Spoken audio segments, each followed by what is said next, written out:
మాజీ ముఖ్యమంత్రి వైఎస్ జగన్మోహన్ రెడ్డి గారు సుదీర్ఘంగా మీడియా సమావేశం నిర్వహించి చంద్రబాబు నాయుడు గారి ప్రభుత్వ విధానాలను, ఆయన ప్రజా వ్యతిరేక పాలనను తీవ్ర స్థాయిలో ఎండగట్టిన తర్వాత ఇది ఖచ్చితంగా డ్యామేజ్ చేస్తుంది అని చెప్పి ముఖ్యమంత్రి గారు భావించారేమో. ఈరోజు తాను కూడా ఒక ఒక ప్రజెంటేషన్ లాగా రాష్ట్ర అంశాలు, వాళ్ళ పాలన మీద ఒక ప్రజెంటేషన్ లాగా ఇచ్చి ఆ ప్రజెంటేషన్ని ముందు పెట్టి కూడా మళ్ళీ జగన్మోహన్ రెడ్డి గారి మీద చంద్రబాబు నాయుడు గారు ఎప్పుడు మామూలుగా చేసే విమర్శలు అవే చేసుకుంటూ వెళ్ళారు. నిజం చెప్పాలి అంటే జగన్మోహన్ రెడ్డి గారు ప్రతి అంశాన్ని క్షుణ్ణంగా తీసుకొని చాలా కన్స్ట్రక్టివ్ క్రిటిసిజం చేసుకుంటూ వెళ్ళారు.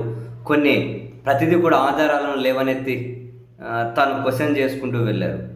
బట్ జగన్మోహన్ రెడ్డి గారి 2.5 గంటలకు పైగా మీడియా సమావేశంలో ఆ అంశాలకు point to point Chandrababu Naidu గారు అయితే ఖచ్చితంగా కౌంటర్ ఇవ్వలేదు. తన మీడియా సమావేశం చూసి అర్థమైంది. మళ్ళీ జనరలైజ్డ్ విమర్శలే కనిపించాయి. తానిచ్చిన హామీల నుంచి చంద్రబాబు నాయుడు గారి సర్కార్ పారిపోతుంది అన్న జగన్మోహన్ రెడ్డి గారి మీద విమర్శలకు కౌంటర్గా ముఖ్యమంత్రి గారు, మేం పారిపోవడం లేదు, జగన్మోహన్ రెడ్డి ఆంధ్రప్రదేశ్ పాలనను, అభివృద్ధిని పరిగెత్తిస్తున్నాం, నీలాగా మేము విధ్వంసం చేయలేదు, ఆంధ్రప్రదేశ్ బ్రాండ్ని పెంచుతూ ఉన్నాము అన్నారు. జనరలైజ్డ్ ఇచ్చిన హామీల నుంచి పారిపోతున్నారు అని జగన్మోహన్ రెడ్డి గారు విమర్శ చేసే కంటే ముందు సూపర్ 6 అనే హామీలు ఇచ్చారు, నిరుద్యోగ భృతి ఇవ్వలేదు, 18 సంవత్సరాలు నిండిన ప్రతి మహిళకు సంవత్సరానికి 18,000 ఇస్తామన్నారు, ఇవ్వలేదు, మొదటి ఏడాది అమ్మఒడి ఎగ్గొట్టేశారు, రైతుకు కేంద్రంతో సంబంధం లేకుండా రైతు భరోసా 20,000 ఇస్తామన్నారు, ఇవ్వలేదు. ఇవన్నీ లేవనెత్తిన తర్వాత, ఇవన్నీ పాయింట్అవుట్ చేసిన తర్వాత జగన్ గారు విమర్శ చేశారు. చంద్రబాబు నాయుడు గారు మేము పారిపోలేదు, పరిగెత్తిస్తున్నామని చెప్పి ఒక జగన్మోహన్ రెడ్డి గారికి ఒక పంచ్ డైలాగా చంద్రబాబు గారు చెప్పారు.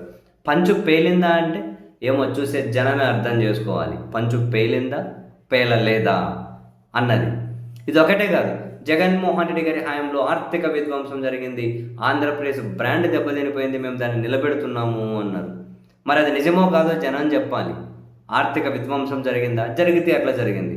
జగన్ గారి పీరియడ్లో అప్పులు ఎక్కువ ఉన్నాయా? ఇప్పుడు చంద్రబాబు గారి పీరియడ్లో అప్పులు ఎక్కువ ఉన్నాయా? ఏమో జనం ఆలోచించుకోవాలి. ఎందుకంటే అన్ని లెక్కలు జనం ముందే ఉన్నాయి. జగన్ గారి పీరియడ్లో కేంద్రం నుంచి గ్రాంట్లు ఎక్కువ వచ్చాయా? పన్నుల వాటా ఎక్కువ ఉందా? ఇప్పుడు ఎక్కువ ఉందా? జనం ఆలోచించుకోవాలి. అన్ని లెక్కలు రోజు జనం ముందుకు తీసుకొస్తూ ఉన్నాం మనలాంటి వాళ్ళం అందరం చాలామంది. అంటే జనరలైజ్డ్గానే చంద్రబాబు గారి ప్రసంగం సాగినట్లు ఉంది. అంటే ఏదో ఇంకోటి చెప్పారు ఇంట్రెస్టింగ్. మరి దీని మీద వైసీపీ స్పందిస్తుందేమో చూడాలి. జగన్మోహన్ రెడ్డి గారి నుంచి అంటే ఎన్ని టన్నుల చెత్తను మాకు వారసత్వంగా వచ్చింది అంత క్లీన్ చేస్తున్నాము అన్నారు. ఈ పాయింట్ ఏంటో మరి 2019లో చంద్రబాబు గారు దిగిపోయేటప్పుడు ఆంధ్రప్రదేశ్లో ఎక్కడ చెత్త లేకుండా ఉందా? ఎప్పుడు ఆంధ్రప్రదేశ్లో మన భారతదేశంలో చెత్త లేకుండా ఏడుంటుంది? అంత క్లీన్ అండ్ గ్రీన్ ఏడ కనిపిస్తున్నాయి. మరి ఇదేదో విమర్శ నాకు కాసింత వింతగా అనిపించింది, కొత్తగా అనే కంటే కూడా. జగన్మోహన్ రెడ్డి గారు దిగిపోయినాటికి ఆంధ్రప్రదేశ్లో ఎన్ని వేల టన్నుల చెత్త ఉందంట.